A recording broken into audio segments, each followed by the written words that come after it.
Hi everybody, this is Jaime from Evil Warnings. It's been a while since I've done an interview, but today I have here Adam from Rivers of Nihil.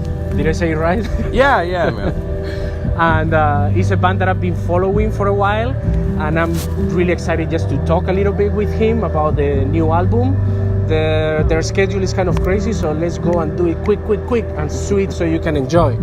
So anyway, my first question, are you guys aware that you sound like no other band out there? I mean, I guess that's really the goal, is like you try and like be your own thing pretty much no matter what. I mean, I could certainly hear our own influences in there occasionally, you know, but to some people that I've seen out there, like we sound like a million other bands and not like ourselves, but it's a matter of perspective, I guess. I don't know. I tend to think that we have our own unique quality. Yeah. That's why I've been a fan for a while. I listened to the first, I don't want to call them demos, but the first two EPs. Yeah. Long time ago. It's not that long, but it feels like forever, man. And I don't know, I'm kind of like critical with metal. A lot of albums that people say like, wow, this is amazing. I listen to it and it's like, I've heard it before. But, yeah, I feel that. But with you guys, it's been kind of, everything has been growing. Right. And now, it takes us to the new album where the owls know your name. Yeah. So I was reading the lyrics and I don't really know the meaning of the album. But I don't know, do you know The Chants of Maldoror? Have you heard about that book? No. It's kind of like a book from a French expressionist. It's like one of these doomed books that people don't know what's about. It's kind of fantastic, but it doesn't make sense. And there is one of the chants here talks about a guy that stuff is growing on him. Like he becomes part of nature. He has a family of toads under his armpits, and anyway, it makes no sense, but when I look at the album cover, I was thinking about that guy. Yeah, I mean, that is kind of like essentially the overarching premise is our main character is sort of experiencing something like that. Honestly, I'd never heard of that before, but I guess it means like kind of a broad exploration of, you know, kind of becoming one with nature in sort of a grotesque way is not an uncommon thought, I guess. Yeah, because I was reading the lyrics. You write the lyrics, right? I do, yeah. To me, what I got is that guy is is the only like remaining piece of like an old empire or something that got destroyed. Yeah. And he's just there, and that's exactly it. I mean, like it's our albums follow a sequence of events. And this one, like, it takes place after the events of monarchy, where there was a like post-human civilization who was sort of repeating this sort of strange sun worship sort of mentality, where they're holding certain people above one another. And they find, unlike us, or maybe eventually we will, but they find a way to transcend that.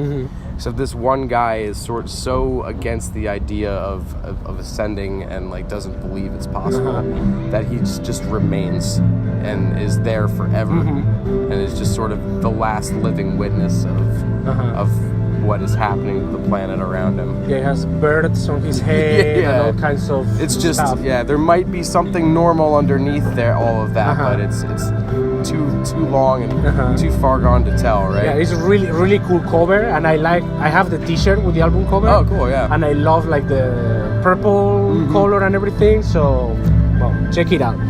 So anyway,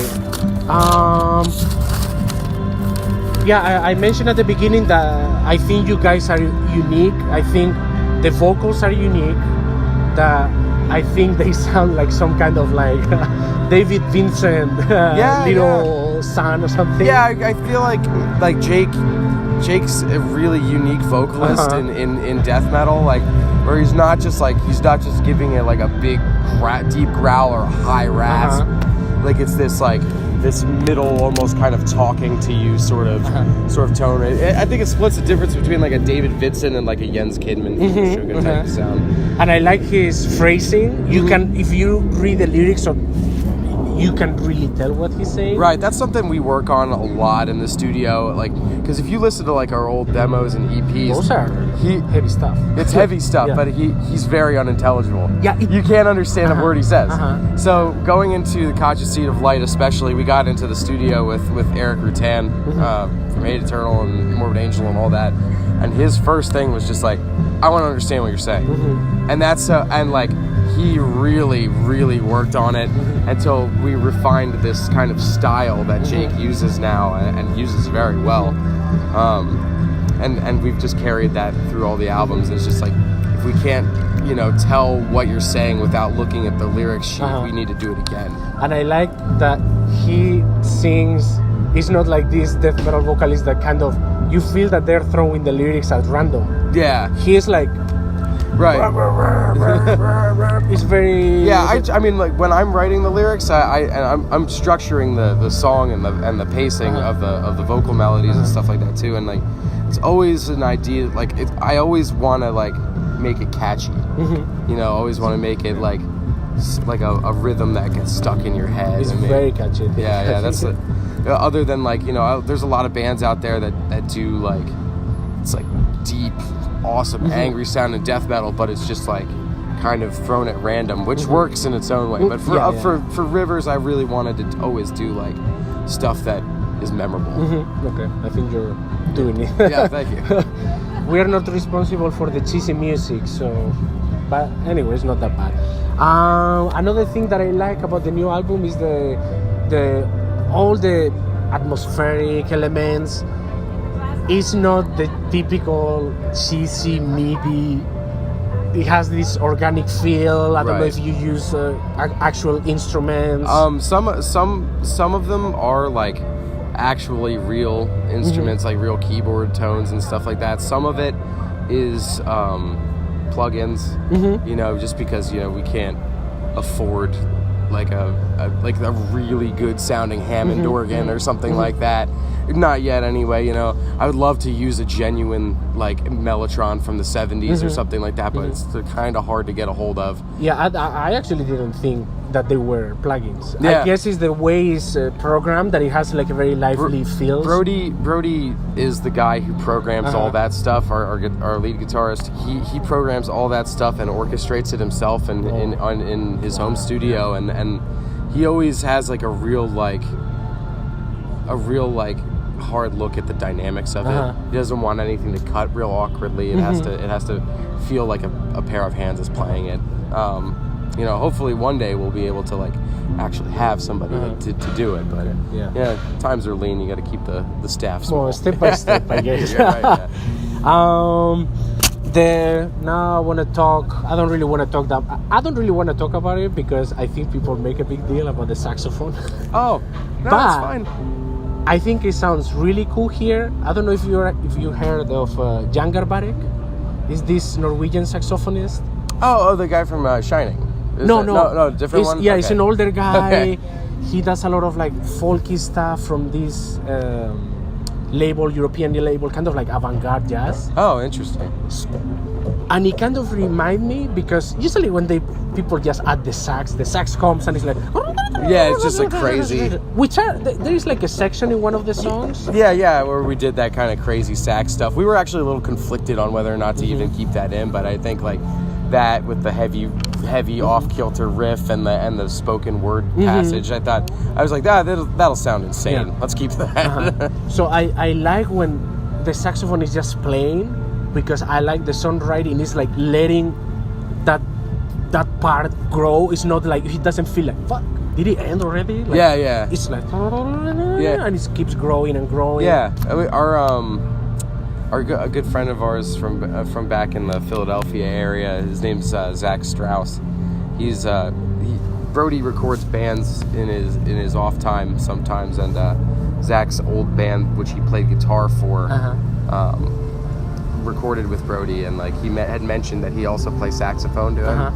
And Brody was like, "Oh, that's cool, whatever." And then eventually, like, we sent him like a demo of the new song because he asked for it, and then he sent us a video back of him playing sax over the part in, I think it was The Silent Life, and there was just like, we were just like, whoa, like sitting in the van when we got this, and we're like, this is awesome. We I mean, we gave him a little direction as far as what we wanted to hear in particular solos, but like for the most part, it would just like be like we sent him the part, he sent us something back, and we're like, this is awesome, you know? Yeah, sounds really, really good. Yeah, and it just kind of snowballed from there. It's like we did one, and then, you know, we're still writing, and Brody would come to me and just be like, well, what should we do with this part? And I'd be like, how about another sax solo? You know what I mean? Just to make it like it's a part of the album, and it's not just like, look at this one thing we did here. Like it just, it sort of ties in thematically, sound-wise to the and it album. makes sense when you listen to it. It's like, it's not just put there trying to, we have to put the sax anywhere. Yeah. It's just like it fits the parts. Right. It just like there were certain parts that we would hit in writing, and it's like, does this feel like a guitar solo? No. Does it feel like it needs some singing or some spoken word stuff? No. And then we'd be like, oh, well, what about, you know, let's see if Zach has something for it, you know. And some parts that we tried out with him just didn't work. We didn't keep them, you know. Yeah. Other parts, you know, the majority of them did, though. And now that we're talking about how the songs flow, I think this is a pretty cool band to be a bass player. I've made it that way. I mean, like, you could like easily just, you know, do your root notes and your 4 on the floor stuff with this band, but you know, there's so much open chordiness and then so much exciting drum fill stuff happening that like just naturally, like, I see an open chord, I see a menu of notes to select from, and then like a bunch of cool intricate drumming that I can use that with. So why not color the part more? I guess that's kind of just been my thing. I guess, you know, maybe other bass players, if they had been in this band, maybe wouldn't have taken it in that direction. But I just, you know, I get bored, I guess. Yeah. No, but there are a lot of space. It's a lot of space. All those parts that develop, that you start to. It's been especially that way on this record. Like I feel like I had to do a lot more legwork. Like whereas like Monarchy or Conscious Seed, like we had a couple, you know, open parts here and there where I would have to like put a little extra something into, but for the most part it was like riff, and this was like a lot of moody sections and stuff like that I had to really beef up. Yeah, because there are some parts that you play kind of like as if you were another guitar, kind of. Yeah. When there is a solo, the other guitar is doing kind of like one of those dun, dun, dun, dun, yeah. And maybe you're like, yeah. It sounds really cool. Thank you. And I always feel that the bass needs like metal albums. It's like, hello, yeah, bass, where is it? Right. I mean, like sometimes I mean, I've become over the years. Like when I was younger, I would be like, oh, guys, just playing solid with a pick or something. I'd be like, you got to play with your fingers and you got to do more than what is like expected of you, etc. But like now I see guys with like really good tone playing just solid bass stuff. It makes me go like, wow, that's cool. Like I don't know if I'd have the restraint for that. So much respect to, you know, anybody who holds it down. However, you know. So okay, so let me see. What was the biggest challenge putting together this album? Like that you feel that you kind of, you or the band, like that you feel like, wow, this was tough too. You know, it's interesting. Like I feel like I could say just like, you know, agreeing on the overall sound because it is such a shift for us. Seems like it would be like the hard thing for us to do, but I think it felt easy that way. I think it would have been harder for us to write another Monarchy or Conscious Seed, like where it's just like a death metal record. So like the change in sound wasn't tough. I think the thing for me personally that was the hardest was just the lyrics were very much more personal and very like kind of like clawing at stuff that I hadn't thought about in a long time, you know, and you know, just, you know, relationship problems, family problems, things like that. Just bringing that stuff up in a way that wasn't so obscured. Like, because there's a lot of personal stuff on Monarchy too, but it's all hidden in this very fantasy-oriented veil, and this album peels that back by a lot. And so but it was something I wanted to do, and it takes a lot of out of you to put that on a page and like be like, this is what people are going to hear now. So I think that was the hardest time I've ever had, as far as being a writer of anything goes. Well, that means that you put some thought, not just like I guess random words. Whatever. Yeah, it's weird because it's just like I didn't have almost anything written until almost we were in the studio. I had like ideas, but then it just hit this point where it's just like the dam broke, and I just got it all done. Yeah. So that's cool. It was tough. Yeah. I guess lyrics are always. Yeah. I think you already answered one of the questions. How do you guys balance technicality and meaningful songwriting? That I think in metal is kind of difficult. Yeah. The thing is with us is like we get pegged as a technical death metal band a lot. Like we get grouped into lots of these bands, like bands like Beyond Creation and Archspire, things like that. Seen the Passage, all bands we love and admire and are good friends with, but I don't think that that's an accurate tag for us, especially not anymore. We've never had a focus on technicality. It's always been like, is this riff cool? Is this part cool? Is this atmosphere something that we want out of this song? It's never been like, we've never taken anything and been like, this isn't technical enough. It's just, we just do what we want to do, and if some of it sounds a little like technical death metal, then that's just what it is. I guess I understand the distinction why because the tech death scene is predominantly younger now, and like that's what we're younger guys playing death metal with this sort of progressive, somewhat techie edge. I understand it, but like I just don't necessarily agree with it. And it's always been about the song. It's always been about the attitude that we're putting down for people. It's never been about how many notes we're playing. And at least for me, I think that's what makes these albums have such an impact, because you go through all these different parts of the song, and like my favorite song is Death is Real. Oh yeah, I think that one is amazing. Like, thank you. Like especially when there are those two solos, one that has kind of like a Evo something kind of like reverb, and then that solo with the wah, like wow, that it doesn't the really Harley Davidson solo. And the way it transitions and it goes from if you're just all the time but like it just makes it such a huge impact. That's been the thing with writing this record, is that like the diversity on the album, the changes, going from something a little more reserved or like pensive to something really full on heavy, makes that heavy part heavier. Not to show our hand too much or anything, but like that's it might be awkward to get like a weird keyboard organ solo break or something, but when that next heavy riff comes in, it feels like you got hit by a truck full of bricks, man. And there are a lot of those bricks coming in this album. Let me see. Well, I think maybe we could just kind of wrap it up. We've talked about I'm not gonna ask you things that we already talked about. I